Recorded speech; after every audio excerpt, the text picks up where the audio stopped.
നമ്മുടെ നാട് ശരിക്കും വികസിക്കുമോ? 79 വർഷമായി ഇന്ത്യക്ക് സ്വാതന്ത്ര്യം കിട്ടിയിട്ട് അടിസ്ഥാന സൗകര്യങ്ങൾ പലതും ഇല്ലാതെ ഇപ്പോഴും നാം ബുദ്ധിമുട്ടുകയാണ്. നമ്മൾ സ്വയം കഷ്ടപ്പെട്ട നമ്മുടെ സ്വന്തം അധ്വാന ഫലം പോലും നമുക്ക് ഉപയോഗിക്കാൻ കഴിയാത്ത ഒരവസ്ഥ. ഇന്ന് നമ്മൾ ഉപയോഗിക്കുന്ന പല സുഖ സൗകര്യങ്ങളും നമ്മുടെ തന്നെ കഷ്ടപ്പാടിന്റെ ഫലമാണ്. അതും വളരെ കഷ്ടപ്പെട്ടുകൊണ്ടാണ് നാം ഉപയോഗിക്കുന്നത്. അടിസ്ഥാന സൗകര്യങ്ങളില്ലാതെ ഇനിയും കുതിക്കുവാൻ കഴിയുമോ? അതായത് ഇന്ത്യ ഒരു വികസ്വര രാജ്യമാണ്, അത് മാറി ഒരു വികസിത രാജ്യമായി മാറുമോ? അടിസ്ഥാന സൗകര്യങ്ങളിൽ നമ്മെ ബുദ്ധിമുട്ടിപ്പിക്കുന്ന പ്രധാനമായ ഒരു കാര്യം നമുക്ക് നോക്കാം. ശരിക്കും പറഞ്ഞാൽ അടിസ്ഥാന സൗകര്യങ്ങളിൽ പൊതുജനങ്ങളെ മൈൻഡ് പോലും ചെയ്യുന്നില്ല അധികൃതർ.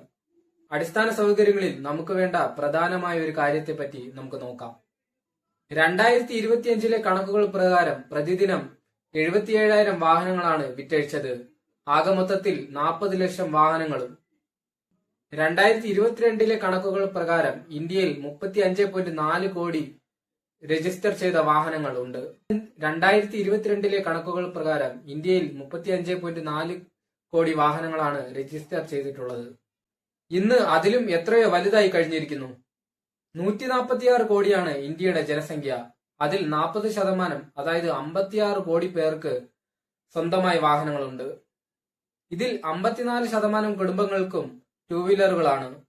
കാറുകളുടെ എണ്ണം വളരെ കുറവാണ്. 7.5% മുതൽ 8% വരെയുള്ള കുടുംബങ്ങൾക്കാണ് സ്വന്തമായി കാറുകൾ ഉള്ളത്. ബാക്കി വരുന്ന വാഹനങ്ങൾ വീട്ടാവശ്യങ്ങൾക്ക് വേണ്ടിയുള്ളതല്ല. ഇതിനെല്ലാം ഉപരി 146 കോടി എന്ന ജനസംഖ്യയും. ജനസംഖ്യയുടെ കാര്യത്തിൽ ചൈനയെ മറികടന്നുകൊണ്ടാണ് ഇന്ത്യ 1ാം സ്ഥാനത്തെത്തിയത്. ഇങ്ങനെയുള്ള സാഹചര്യത്തിൽ നല്ലൊരു ഗതാഗതം നമ്മുടെ അത്യാവശ്യവും അവകാശവുമാണ്. റോഡുകളുടെ കാര്യത്തിൽ പ്രത്യേകിച്ച് കേരളത്തിൽ വളരെ ശോചനീയാവസ്ഥയാണ്. എക്സ്പ്രസ് വേകളും ദേശീയപാതകളും പുരോഗമിച്ചുകൊണ്ടിരിക്കുകയാണ്. എന്നാൽ തൽക്കാലം ഇതവിടെ നിൽക്കട്ടെ. നമ്മൾ ദിനം പ്രതി സഞ്ചരിക്കുന്ന നമ്മുടെ റോഡുകളുടെ അവസ്ഥ എങ്ങനെയാണ്? അത് കാരണം ഉണ്ടാകുന്ന പല പേഴ്സണൽ ഇഷ്യൂസും, മോശമായ റോഡുകൾ കാരണം പല പ്രശ്നങ്ങളും ഉണ്ടാകുന്നു. എന്നാൽ ഇതിനോടൊക്കെ നമ്മൾ ശീലിച്ചു പോയി എന്നുള്ളതാണ് വാസ്തവം.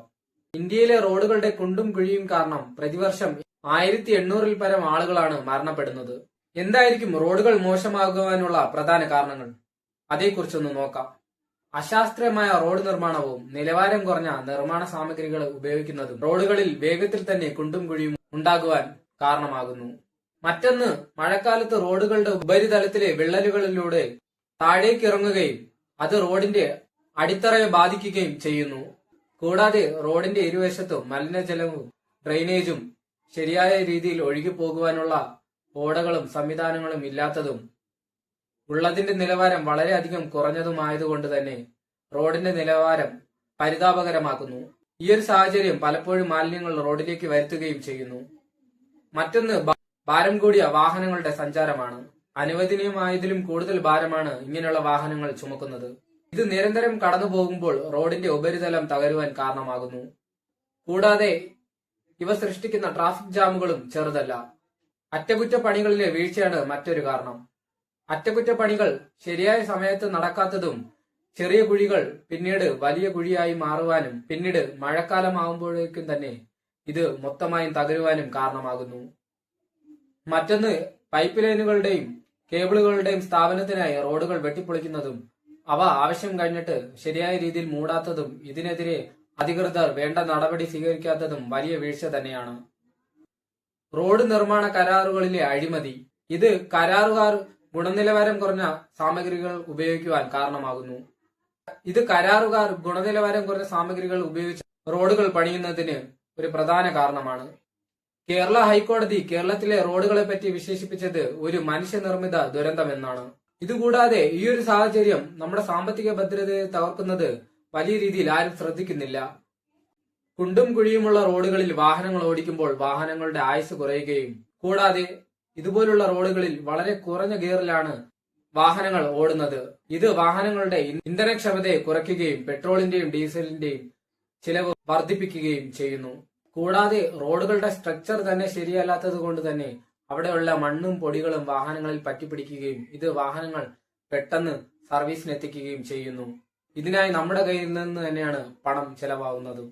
അതുകൊണ്ട് തന്നെ വാഹനങ്ങൾ എടുത്തു കഴിഞ്ഞാൽ അതിന്റെ മെയിന്റനൻസ് കോസ്റ്റ് നമ്മൾ വിചാരിച്ചതിലും അപ്പുറമായി മാറുകയും നമ്മുടെ സാമ്പത്തിക ഭദ്രതയെ തകർക്കുകയും ചെയ്യുന്നു.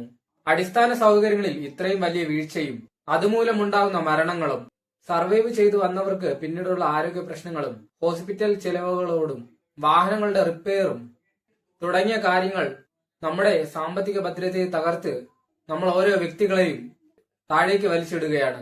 ഇങ്ങനെയുള്ള സാഹചര്യത്തിൽ ഒരു വികസിത രാജ്യമായി മാറുന്നതിന് പകരം ഒരു വികസ്വര രാജ്യമായി മാറുകയാണ് ചെയ്യുന്നത്. മറ്റൊരു പ്രധാന കാരണം ഇത്രയധികം വാഹനങ്ങളും ഇത്രയധികം ജനസംഖ്യയും ഉള്ളതുകൊണ്ട് തന്നെയാണ് ഇത്രയെങ്കിലും ഗതികെട്ട റോഡുകൾ നമുക്ക് കിട്ടിയത്. ഇല്ലെങ്കിൽ അതെങ്കിലും കിട്ടുമെന്ന് നിങ്ങൾക്ക് തോന്നുന്നുണ്ടോ? വീണ്ടും മറ്റൊരു വീഡിയോയിലൂടെ നമുക്ക് കാണാം.